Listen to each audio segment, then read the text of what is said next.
Composition of good bricks earth. Good bricks earth के compositions क्या क्या होते हैं? First is constituents, second proportions, proportions कितने प्रोपोर्शंस में होते हैं कंस्टिट्यूएंट्स। थर्ड पॉइंट है हमारा फंक्शनिंग, कंस्टिट्यूएंट्स प्रेजेंट्स होने से क्या क्या फंक्शनिंग, किन किन कंस्टिट्यूएंट्स के क्या क्या फंक्शंस होते हैं। If excess causes, if constituents यदि ज़्यादा हैं सो उसके कॉसेस कारण क्या क्या हो सकते हैं, लॉसेस या प्रॉफिट्स कंस्टिट्यूएंट्स का। So first one is the lime, lime less than 10%, lime reduce the shrinkage, lime reduce the shrinkage on drawing and preserve the form. क्या करता है कि जैसे ही हम ईंट को मोल्ड कर देते हैं, ढाल देते हैं मिट्टी को ब्रिक्स फॉर्म में, सो वो सूखने पर श्रिंक होती है, सिकुड़ती है, तो उसके फॉर्म को बनाए रखता है, प्रिजर्व रखता है। It melts and help to bind its, और क्या करता है, जो पार्टिकल्स होते हैं इन particles, small small particles of the clay that's are binded by the lime in the bricks, if it's excess more than 10%, so overmelt and loss its shape. क्या होता है, ओवरमेल्ट बहुत ज़्यादा हो जाती है, पिघल जाती है, और लॉसेज इट्स शेप, और क्या इसकी ईंट की शेप एंड साइज है वो ख़राब हो जाता है। चेंज रेड टू येलो, और रेड से येलो कलर में हो जाती है if lime is more than 10%। और सेकंड पॉइंट है हमारा एल्यूमिना। एल्यूमिना क्या करता है, एल्यूमिना इज़ 20 to 30%, एल्यूमिना 20 से 30% अवेलेबल्स होता है। Alumina imparts plasticity to the clay so it can be moulded, imparts plasticity, plasticity देता है ब्रिक्स क्ले को, जिससे कि ईंट को हम अपने चाहे हुए रिक्वायर्ड शेप एंड साइज में मोल्ड कर सकते हैं, ढाल सकते हैं। Produce cracks in the bricks on drying, if ये 30% से ज़्यादा यदि होता है सो क्रैक्स प्रोड्यूस हो जाते हैं ब्रिक्स में। अगर एल्यूमिना 30% से ज़्यादा प्रेजेंट होता है क्ले में, so it produce cracks on the drying. Third is silica, silica is 50 to 60% present in the clay bricks, clay bricks में 50 to 60% होता है। It enables the bricks to retain its shape and imparts durability, एक तो durability बना के रखता है BRICS की, एंड उसकी शेप को रिटेन रखता है, बनाए रखता है। प्रिवेंट श्रिंकेज ऑन वार्पिंग, और श्रिंकेजेस को प्रिवेंट करता है जब हम ईंट को सुखाते हैं और वार्पिंग करते हैं किल्न्स में, क्लैम्प्स में। If silica is more than 60% makes the bricks brittle and weak on burning, यदि सिलिका ज़्यादा हो जाता है 60% से, सो ब्रिक्स क्या होती है, ब्रिटल हो जाती है, ब्रिटल ऑन बर्निंग, सुखाने पर। Second point, excess of alumina and silica bricks shrink during drying और वार्प ड्यूरिंग बर्निंग। और यदि सिलिका और लाइम, एल्यूमिना एंड सिलिका यदि 60% से ज़्यादा होता है तो ब्रिक्स श्रिंक, सिकुड़ने लगती है during warp and during burning, सुखाने पर। सो 3 कंस्टिट्यूएंट्स तो हमारे ये हो गए, first is lime, second alumina, third is silica. Lime 10% होता है जो कि श्रिंकेजेस को कम करता है जबकि हम ईंट को सुखा रहे होते हैं, और उसकी शेप को बनाए रखता है।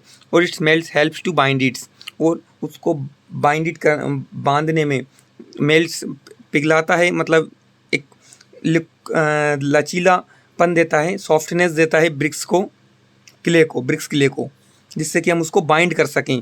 और यदि ये 10% से ज़्यादा हो जाता है so overmelt and loss it shape loss हो जाती है इसकी, और चेंज रेड टू येलो, और रेड कलर से येलो कलर में ब्रिक्स हमारी हो जाती है यदि लाइम ज़्यादा होता है 10% से। एल्यूमिना 20 to 30% होता है। इम्पार्ट्स प्लास्टिसिटी देता है, plasticity to the clay bricks, produce cracks in the bricks on drying if excess more than 30%.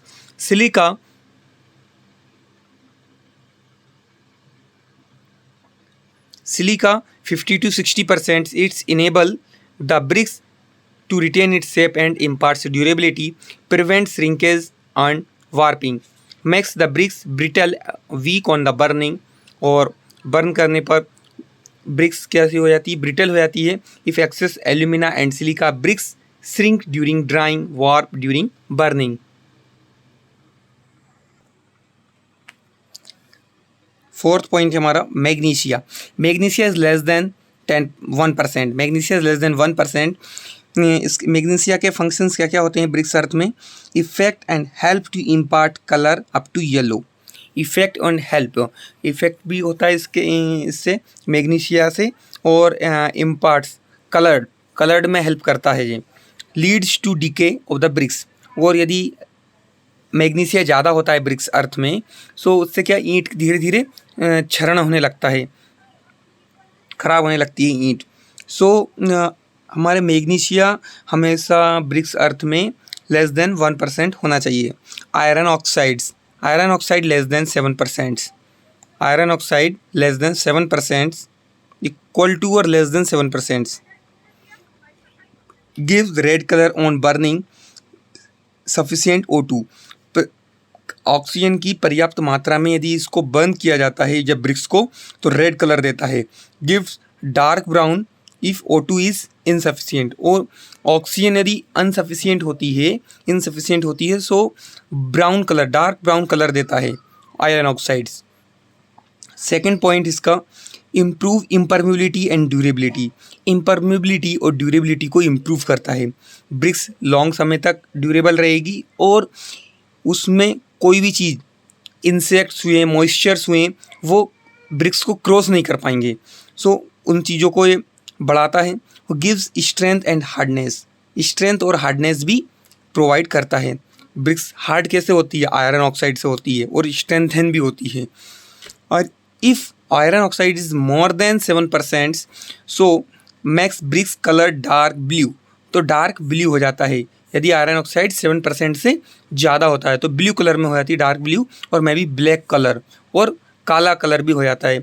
कुछ ईंटें हमने देखी होंगी कि जैसी भट्टी में से उनको निकाला जाता है तो वो काले कलर की हो जाती है. बल्कि सभी ईंटों को आग में ही बर्न किया जाता है, बट कुछ ही ईंटें काली की होती हैं, बाकी का कलर रेड रहता है. रेड कलर रहता है आयरन ऑक्साइड की वजह से, और डीप रेड कलर रहता है सफिशिएंट उनको ऑक्सीजन में उनको बर्न किया गया है.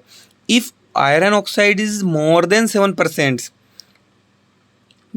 कुछ मिट्टी ऐसी होती है जिसमें आयरन ऑक्साइड 7% से ज़्यादा हो गया, उस मिट्टी से जो भी ब्रिक्स बनाई गई है, प्रिपेयर की गई हैं, उसको जब जैसे ही बर्न करेंगे तो उसका डार्क ब्लू या ब्लैक कलर हो जाएगा. तो वो आयरन ऑक्साइड की वजह से होता है. Alkalis less than 10%. These are mainly in one form, soda and potash. एक ही फॉर्म में होती है, सोडा और पोटास फॉर्म में होती है. Grade value and fluxes. Grade value and fluxes होती हैं, एग्जाम्पल फ्यूज़न. और एल्कलीज यदि 10% से ज़्यादा हुई तो कॉजेज इफ्लोरेंसेस का कॉजेज हो जाती है. और makes the clay unsuitable for the bricks. वो क्ले को अनसूटेबल कर देती है ब्रिक्स बनाने में. मतलब ऐसी क्ले जिसमें एल्कलीज 10% से ज़्यादा हों, 10% से ज़्यादा हों, सो वो अनसफिशिएंट ब्रिक्स बनाने के लिए सही मिट्टी नहीं होती है. कंपोजिशन ऑफ गुड ब्रिक्स अर्थ. तो गुड ब्रिक्स अर्थ में क्या क्या कंपोजिशंस होते हैं? तो फर्स्ट एक लाइम कितना प्रोपोर्शंस होता है? 10 लेस देन 10%. क्या करता है ये? जब जैसे हम मोल्ड किया हमने क्ले को ब्रिक्स फॉर्म में, सो उसके फॉर्म को प्रिजर्व करता है और श्रिंक होने पर, और its melt and help to bind its. और पार्टिकल्स को एक दूसरे से बाइंड करने में हेल्प करता है. If lime is more than 10%, it's over melts lose its shape, change red to yellow, red से येलो कलर में हो जाती है। एल्यूमिना 20 to 30% होता है। imparts plasticity to clay, so it can be molded, और क्या होती है, प्लास्टिसिटी प्रोवाइड करता है alumina. Produce cracks in the bricks on drying, if alumina is more than 10% present in the clay bricks then it produce cracks in the bricks. Third point, silica 50 to 60% होता है। It enables the bricks to retain its shape and imparts durability, bricks को जिस shape में उसमें ढालते हैं उसको बनाए रखता है कौन, सिलिका, और उसकी ड्यूरेबिलिटी को भी मेंटेन करता है। सेकंड इसका पॉइंट है प्रिवेंट श्रिंकेज एंड वार्पिंग, और श्रिंकेज होने से और टूटने से रोकता है। और if silica is excess then 60% makes the bricks brittle and weak on burning, brittle भंगुर कर देता है और वीक हो जाती है ईंट। Excess of alumina and silica bricks shrink during drying and warp during burning, और वार्प मतलब ऐसी हो जाती है कि एक इस फॉर्म में तो होती है जैसे ही हल्की सी ईंट को नीचे गिराया जाता है तो वो पूरी बिखर जाती है, तो वार्प हो जाती है यदि सिलिका हमारा ज़्यादा हुआ। Magnesia is less than 1%, sorry, magnesia less than 1%। इसका फंक्शंस होता है effect help to imparts colour up to yellow colour तक मेंटेन करता है। मैग्नीशिया से येलो कलर मिलता है, बट 1% से कम है तो ही हल्का सा येलो कलर आएगा। Leads to decay of the bricks, और यदि 1% से ज़्यादा हुआ तो ब्रिक्स क्या होने लगती है, ख़राब होने लगती है। लेकिन हम उससे कोई से भी स्ट्रक्चर बना दें तो वो धीरे धीरे ब्रिक्स अंदर ही अंदर डीके हो जाएगी, ख़राब हो जाएगी मैग्नीशिया की वजह से। Iron oxide less than 7% gives red colour on burning, in sufficient oxygen gives dark brown if O2 is insufficient, red colour देता है ब्रिक्स को आग में बर्न करने पर जब सफिशिएंट ऑक्सीजन मिल जाए, और इनसफिशिएंट ऑक्सीजन मिले, पर्याप्त मात्रा में ऑक्सीजन नहीं मिल पाती है, सो आयरन ऑक्साइड से फिर डार्क ब्राउन कलर आता है ईंट का। और इम्प्रूव इम्परमिलिटी एंड ड्यूरेबिलिटी, और ड्यूरेबिलिटी और इम्परमिलिटी को इम्प्रूव करता है। गिव्स स्ट्रेंथ एंड हार्डनेस, और स्ट्रेंथ भी देता है और हार्डनेस भी ब्रिक्स को देता है कौन, iron oxides. If iron oxide is more than 7% makes the brick colour dark blue हो जाता है, और मैं भी ब्लैक कलर में हो जाती है। यदि आयरन ऑक्साइड ज़्यादा मात्रा में है 7% से, तो ब्रिक्स को बर्न करने पर क्या होगा, ब्लैक कलर की हो जाएगी या फिर ब्लू कलर की हो जाएगी। एल्कलीज लेस देन 10% होती है। These are mainly in one form, soda and potash, soda potash form में होती है। Great value of fluxes fusion causes efflorescence makes the clay unsuitable for bricks। Alkalis यदि ज़्यादा होती है तो वो मिट्टी हमको ईंट बनाने के लिए सही नहीं होती है, तो एल्कलीज भी 10% से कम होनी चाहिए।